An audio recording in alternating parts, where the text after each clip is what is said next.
Osmanlı'da Yavuz Sultan Selim neyse Selçuklu'da İzzettin Keykavus odur. O kadar zor günlerdir ki Anadolu'nun kuzeyi de, güneyi de, doğusu da kilit altındadır.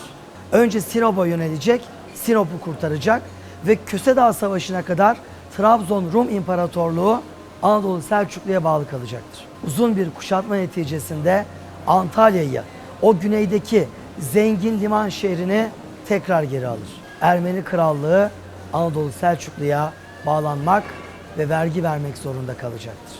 Ana kapıdan içeriye girdiğiniz zaman sizi karşıda büyük bir ana eyvan karşılar. Ana eyvanın kenarında 2 tane yuvarlak vardır. Bir tanesinin içerisinde bir kadın, diğerinde bir erkek rölyefi görürsünüz. Kadın rölyefinin altında Sureti Kamer yazar. Yani ayın sureti. Erkek rölyefinin altındaysa Sureti Şems. Yani güneşin sureti yazar. Dikkatle türbenin üzerine bakın. Şu küfi hatların güzelliğine bakar mısınız?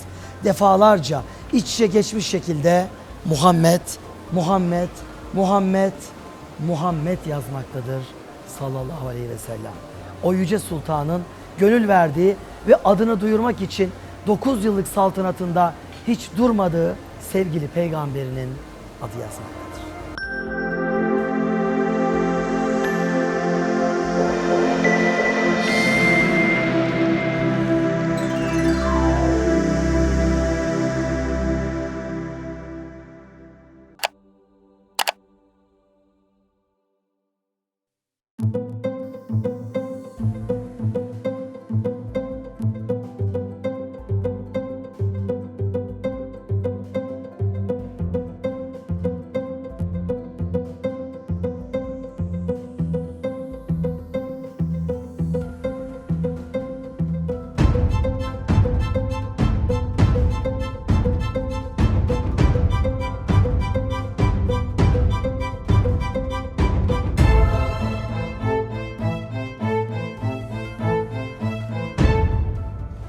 Devletleri devlet yapan bir takım isimler vardır.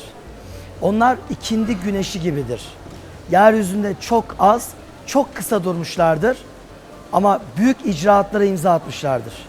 Osmanlı'da Yavuz Sultan Selim neyse Selçuklu'da İzzettin Keykavus odur. 1211 yılında tahta geçmiş ve bu tahtta sadece 9 sene kalmıştır. Ama 9 sene içerisinde duraklama dönemine giren Anadolu Selçuklu Devleti'ni yeniden zirveye çıkarmıştır.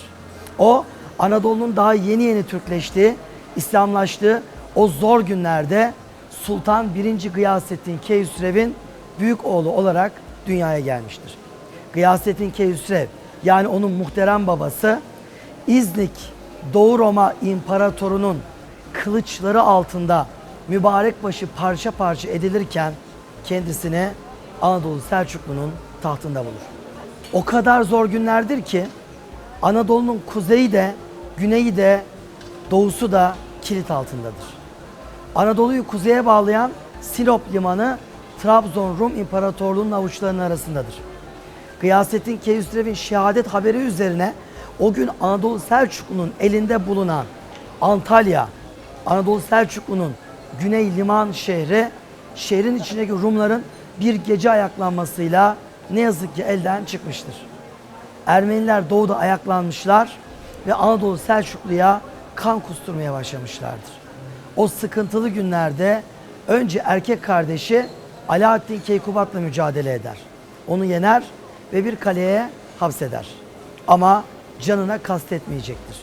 İyi ki de öldürtmemiştir. Daha sonra o kısa saltanatında önce Sinop'a yönelecek, Sinop'u kurtaracak ve Köse Dağı Savaşı'na kadar Trabzon Rum İmparatorluğu Anadolu Selçuklu'ya bağlı kalacaktır. Sonra Anadolu'nun güneyine, Antalya'ya yönelir. Uzun bir kuşatma neticesinde Antalya'yı, o güneydeki zengin liman şehrini tekrar geri alır. Sonra doğuya yönelir. Ermeni Krallığı'yla savaşır. Onları yener. Onların ulaşılması zor Haçin Kalesi'ne kadar dayanacak ve ciddi kuşatmalar neticesinde Çinçin'i de Haçin'i de ele geçirecektir. Ermeni Krallığı Anadolu Selçuklu'ya bağlanmak ve vergi vermek zorunda kalacaktır. İşte bu büyük adam 9 yıl gibi kısacık bir sürede hem de hastalıklı bünyesiyle Anadolu Selçuklu'yu toparlayan adam, o çok sevdiği Sivas'ta, benim başkentimdir dediği Sivas'ta, Sivas'ın bağrına yaptırdığı Şifahiye Tıp Medresesi'nin içerisinde bu arkamda gördüğünüz yan eyvanın içinde vefat etmiş, sırlanmış durumdadır. O insan yetiştirmeyi, öğrencilerle oturup kalkmayı çok sevmektedir. Ve çok sevdiği Sivas'ına Şifahiye Medresesi'ni yaptırmıştır. Burası hem şifahane, yani o dönemin hastanesi, hem de tıp medresesidir.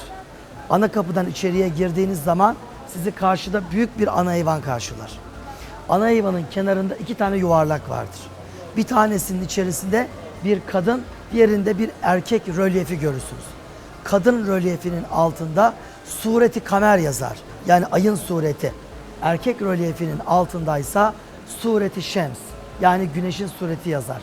İkisinin de altında La ilahe illallah Muhammedur Resulullah yazar. Ana kapının hemen kenarındaki o pandandiflerde birinde aslan, diğerinde gücün sembolü boğa kabartmaları dikkatli bakanların hala gözüne takılabilmektedir. Ve bu muhteşem eser asırlar boyunca hizmet etmiş. Osmanlı'nın son döneminde yine okul olarak eğitim hizmetleri vermeyi sürdürmüştür. Ve nihayetinde bu büyük sultan bu muhteşem eğitim kurumunun içerisine sırlanmıştır. Her gün binlerce Sivaslı buraya gelir, burada oturur, burada kalkar, burada hasbihal eder. Ama buradan ayrılırken muhakkak İzzettin Keykubaşı'nın ruhuna bir Fatiha okumayı ihmal etmez. Selçuklu geleneğidir. Bu gördüğünüz türbe kriptasında, yeraltı odasında işlemeli bir tahta üzerinde mübarek cenazesi ebedi istirahatgahında hala durmaktadır. Ve Sivaslılar ona saygılarından bugün bir kafeterya hizmeti veren bu medresede hiçbir zaman farklı müzikler çaldırmazlar.